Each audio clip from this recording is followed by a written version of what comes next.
රුපියල් 200 500ක් දීලා ක්‍රීම් පවුඩර් ගන්න එපා කියලා. මම නාලා විනාඩි 5යි. එයාට නිින්ද ගියා.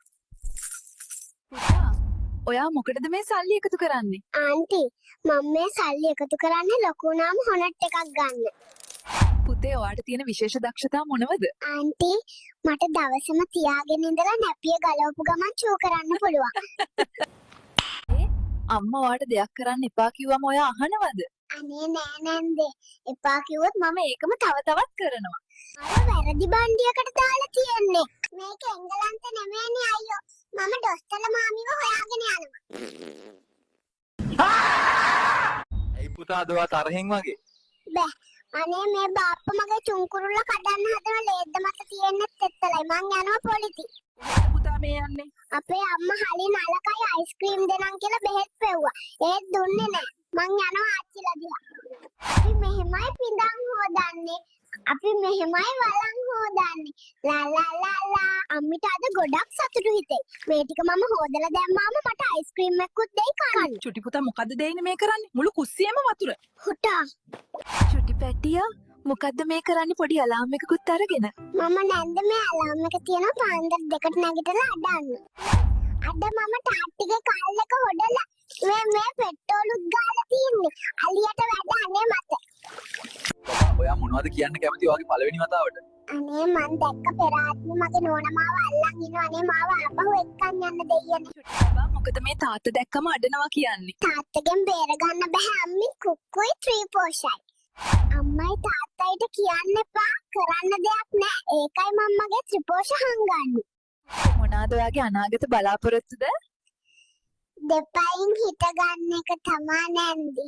පුතේ ඇයි ඔයා තරහින් වගේ? තරහ නැද්ද නැන්දි? එළියට ආව ගමන් පස්සට ගැහුවේ කවුද කියලා මං හොයන්නේ. මම නැන්ද නම් මහා කේලංකාරියක්.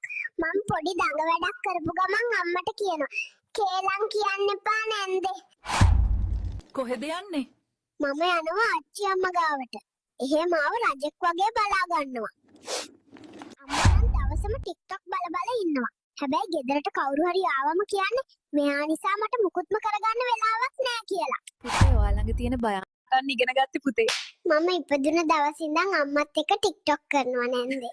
සෙල්ලම් බඩු ගොඩක් අරන් යන්නේ. අපේ ගෙදර නැන්දේ මට වඩා සෙල්ලම් බඩු එක සෙල්ලම් කරන්නමයි තාත්තයි. පුතා කොහෙද මේ කොට්ටෙත් උස්සගෙන යන්නේ? අම්මයි තාත්තයි ගොරවනවා මට නිදා ගන්න බෑ මම එළියෙන් නිදා ගන්න. පුතේ ඔයා මෙච්චර දුකෙන් ඉන්නේ ඇයි? අම්මා මගෙන් සල්ලි ඉල්ලුවා. ආච්චි ගමේදි දුන්න රුපියල් 50. කරුණාකර අම්මගේ Facebook එකට දැනුම් දීමක් එවන්න බබාට බඩගිනී කියලා. මම පැයක් තිස්සේ බලන් ඉන්නවා අම්මා තාම ආවේ නෑ. පුතා ඔයා මොකද කරන්නේ? මට පාන්දර 230ට ඇලම් එකක් තියලා තියෙන්නේ. මම උදෙන්ම නැගිටලා අම්මව පුදුම කරන්න ලොකුවට අනන්නයි යන්නේ. ඔයා ඇයි මෙච්චර කලබල වෙලා වගේ ඉන්නේ ආන්ටි? මම විහිළුවට අම්මගේ ෆෝන් එකේ භාෂාව වෙනස් කළා. දැන් මට ඒක ආපහු හදන තැන හොයාගන්න බෑ. Yeah boy. පුතේ නෑදෑයන්ගේ ෆෝන් වල ගේම් නැත්තම් මොකද කරන්නේ? අවුලක් නෑ නැන්දේ. මම ඩවුන්ලෝඩ් කරගන්නම්. ඔයාට තියෙන විශේෂ දක්ෂතා මොනවද? නැන්දේ කවුරු හරි වචන 1000ක් කිව්වත් මට මතක එයාලා කියපු එකම එක නරක වචනේ විතරයි. පුතා ඔයා මොකටද මේ සල්ලි එකතු කරන්නේ? ආන්ටි මම මේ සල්ලි එකතු කරන්නේ ලොකු වුණාම හොනට් එකක් ගන්න. බබා ඔයා සුදු නිසාද සතුටින් ඉන්නේ? අනේ නැහැ නන්දා. හැමෝම කියනවා මම දැන් සුදු වුණාට ලොකු වෙද්දි කළු වෙයි කියලා. අනේ දෙයියනේ. අර දොස්තර නැන්දලා සිංහලෙන් නේද කතා කළේ? ඒ කියන්නේ මම ආයෙත් ලංකාවේද ඉපදිලා තියෙන්නේ. ඔයාට පුළුවන් වෙලත් ඇයි ඇවිදින්නේ නැත්තේ? නැන්දේ මට ඇවිදින්න පුළුවන් කියලා අම්මලා දැනගත්තොත් මට පැනලා යන්න බැරි වෙන්න දොරවල් වහයි. ඔයාට තියෙන විශේෂ හැකියාවන් මොනවද? ආන්ටි අම්මා හැපියනකොට තත්පර දෙකෙන්